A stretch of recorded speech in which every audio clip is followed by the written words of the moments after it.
Assalamualaikum warahmatullahi wabarakatuh. Salam Om Swastiastu, Namo Buddhaya, salam kebajikan dan salam sejahtera. Kami dari kelompok 6 ingin menjelaskan tentang elastisitas permintaan. Perkenalkan, nama saya Siti Aminah. Saya Cynthia Dewi Hadi. Berikutnya kami akan menjelaskan materi tentang elastisitas permintaan. Selanjutnya ada pengertian elastisitas permintaan, yaitu adalah gambaran tentang sejauh mana suatu permintaan dalam suatu produk merespon sebuah perubahan harga. Jika nilai elastisitasnya tinggi, maka permintaan tersebut akan responsif. Dalam artian, jika harga produk naik, maka yang dibeli itu cenderung turun secara signifikan ataupun selaras.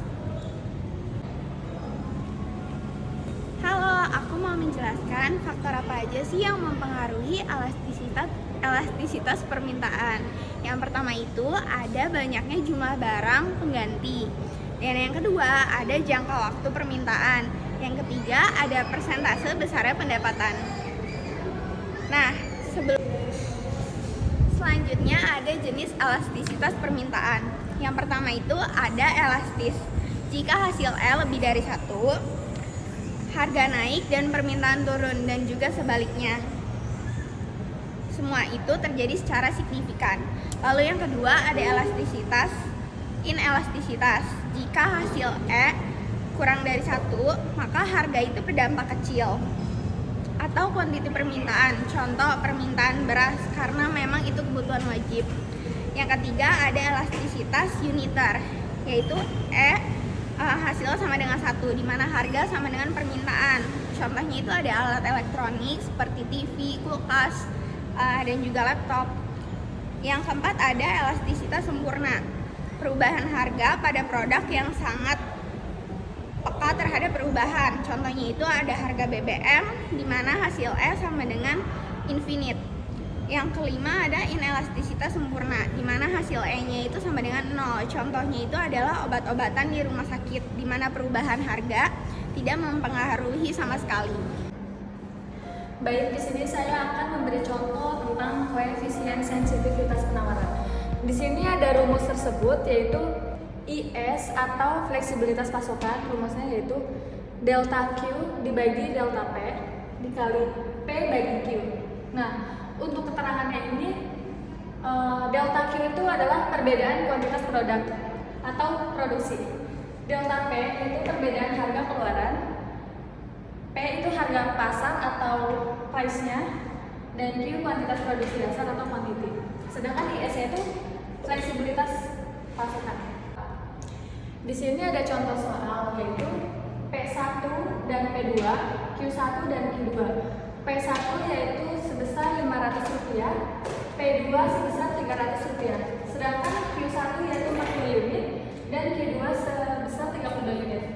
Yang ditanya itu kan tentukan elastisitas penawaran atau IS ya. Ini yang kita tanyakan. Nah, untuk menjawabnya kita masukkan rumus terlebih dahulu, yaitu IS atau fleksibilitas pasokan sama dengan delta Q dibagi delta P dikali P per Q. Nah, untuk mencari delta Q itu dan delta P itu seperti apa? Kita carilah delta Q itu kan perbedaan kuantitas produksi. Perbedaannya di Q1 dan Q2 itu berapa? Nah, kita lihat Q1 itu kan 40, Q2-nya 32. Jadi 40 dikurang 32 hasilnya 8. Nah, kita bisa nemu tuh untuk delta Q-nya itu sebesar 8. Untuk delta P sama perbedaan harga keluarannya. Delta P itu P1 dikurang P2. P1 itu sebesar Rp500 dan P2 sebesar Rp300. Jadi 500 dikurang 300 sebesar Rp200 dikali P per Q. P-nya itu kan untuk P1 yaitu 500 dan Q-nya itu sebesar 40 unit. Jadi bisa kita ambil 8 dikali 500 atau delta Q dikali price-nya itu sama dengan 4.000 dan delta P dikali Q atau quantity sebesar 8.000. Jadi IS-nya itu 0,5. 0,5 itu dapat dikatakan sebagai inelastis karena kurang dari 1%. Terima kasih.